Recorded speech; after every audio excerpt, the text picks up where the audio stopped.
Actually रहा कैसा? ऐसा हुआ क्या मंथ ऑन मंथ हालात सुधरते चले गए और जब क्वार्टर को एग्जिट करा जून में जाते आते तब हालात किस हद तक बहाल हो पाए थे डिमांड को लेकर? नमस्कार आपको भी और आपके व्यूअर्स को भी।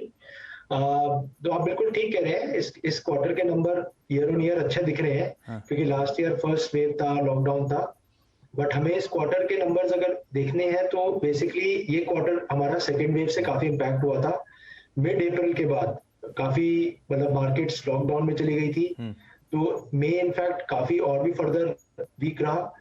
हमारी रिकवरी धीरे धीरे जून से वापस आने लगी जब मार्केट्स और डिस्ट्रिक्ट्स खुलने लगे, और अब हमारा बिजनेस जुलाई मंथ में काफी हद तक ऑर्डर बुक जो है और जो रिकवरी वापस है वो ऑलमोस्ट 85-90% लेवल से पहुंच चुकी है। और हमारे पास अगले कुछ क्वार्टर्स के लिए हमारे जो कस्टमर्स ने विजिबिलिटी दी है उसमें हमारी ऑर्डर बुक सब वर्टिकल्स में बहुत अच्छी है।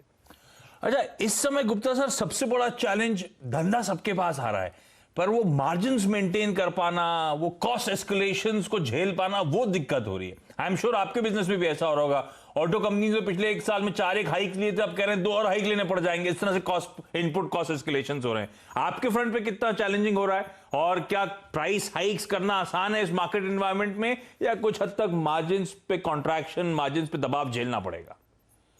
नहीं, ये आपकी बात बिल्कुल ठीक है। हमारे इस पे मार्जिन्स पे भी इम्पैक्ट आ रहा है क्योंकि एक तो कमोडिटी कॉस्ट ग्लोबली बढ़ रही है और हमारा बिजनेस में भी इम्पैक्ट हो रहा है, सभी बिजनेसेस में। तो हमारा जो 80% बिजनेस होता है जिसको हम ओईएम कहते हैं या प्रिस्क्रिप्टिव बिजनेस कहते हैं, तो उसमें हमारे को कोई इम्पैक्ट नहीं होता, वो कॉस्ट इमीडिएटली कस्टमर को पास हो जाती है।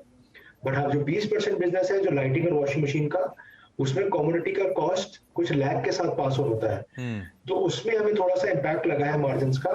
बट ये पहले क्वार्टर में जो आप मार्जिन डिप देख रहे हैं ये इसलिए भी आ रहा है क्योंकि एक तो आपका एडवर्स ऑपरेटिंग लेवरेज का बेनिफिट है क्योंकि आपके ऑलरेडी फिक्स का स्ट्रक्चर है और आपका वॉल्यूम गिर गया है, तो इसलिए वो मार्जिन का इम्पैक्ट है। और दूसरा क्या होता है कि हमारा जो प्रिस्क्रिप्टिव बिजनेस होता है जैसे टीवी का हो गया, मोबाइल का हो गया, उसमें बोथ ग्रॉस मार्जिन और एबिटा मार्जिन कम होता है। वो एबिटा मार्जिन जनरली 2.5 से 3% होता है। तो अगर उस बिजनेस का कंट्रीब्यूशन इस क्वार्टर में 68% रेवेन्यू एलईडी टीवी बिजनेस से आया है, तो उस बिजनेस का अगर कंट्रीब्यूशन ओवरऑल पूरे कंपनी वाइज में कंट्रीब्यूशन बढ़ता है तो वो margin as a low reflect करता है। अच्छा, ये दोनों चीजें हैं। एक तो दुनिया भर में इस समय मार्जिन के चैलेंज, इनपुट कॉस्ट प्रेशर्स के चैलेंज, दूसरा वो सेमीकंडक्टर का इशू बड़ा हल्ला मचा रहा है। आप लोग भी सेमीकंडक्टर्स में डील करते हो, आपको भी प्रोडक्ट्स के लिए चाहिए होते हैं। आप किस हद तक चैलेंजिंग हो गया है सिनेरियो? आपके पास कब तक की सप्लाई है?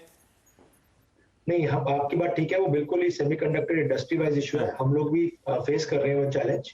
बट हमारे साथ एक अच्छी बात है कि हमने एक स्ट्रेटेजिक कॉल लेके हमने लाइटिंग बिजनेस में वो सेमीकंडक्टर की एडवांस पेमेंट देके इन्वेंट्री बना ली है। तो हमारे को काफी आगे जाके, जैसे अब मार्केट्स खुल गई हैं, बिजनेस नॉर्मल हो रहा है, तो हमें काफी एडवांटेजेस पोजीशन में रहेंगे हम as compared to our competitors.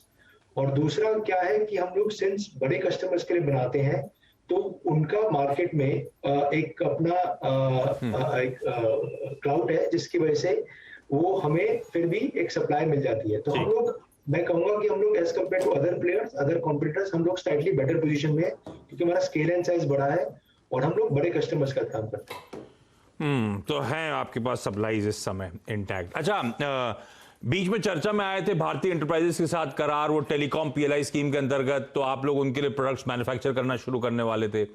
कब तक शुरू होंगे? FY22 इसी फाइनेंशियल ईयर में कंट्रीब्यूशन आना शुरू हो जाएगा क्या? और हिंदुस्तान में जो नेटवर्क इक्विपमेंट्स हैं टेलीकॉम के, 85% मेरे ख्याल से इंपोर्ट होते हैं।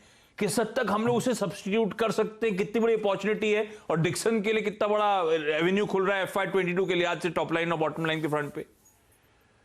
हाँ जी, तो हमने, आप बिल्कुल ठीक कह रहे हैं, हमने भारती के साथ एक MOU साइन किया था। हम उसके एग्रीमेंट स्टेज पर हैं, हम उनके साथ एग्रीमेंट्स फाइनल कर रहे हैं एंड हमें होप है कि नेक्स्ट 1 महीने के अंदर हम एग्रीमेंट्स फाइनल कर देंगे। उसके बाद दोनों टीम बैठ के, और वो जॉइंट वेंचर होगा जिसमें 74% शेयर होल्डिंग हमारी होगी, 26% भारती की होगी और एयरटेल हमारा एंकर कस्टमर होगा वहां पे।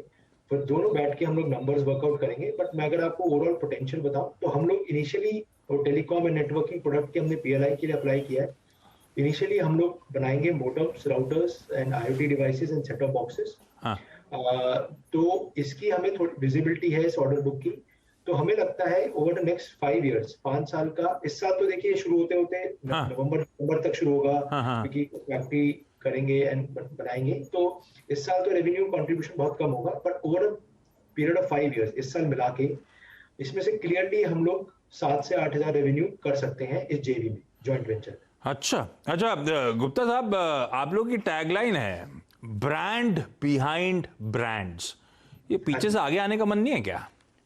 नहीं, ये हमारी फिलॉसफी एब्सोल्युटली क्लियर है कि हम लोग हमेशा अपने कस्टमर्स के लिए, प्रिंसिपल कस्टमर्स के लिए वैल्यू ऐड करते रहेंगे, हम कभी भी अपने ब्रांड नहीं बनाएंगे। ठीक है, और तो contract manufacturing focus thrust area वही रहने वाला है। फोकस रहेंगे। हाँ, नहीं वो आता है आपको और वो बढ़िया तरीके से आप करते भी हो। डिक्सन टेक्नोलॉजीज के सीएफओ साहब, बहुत बहुत धन्यवाद वक्त निकालने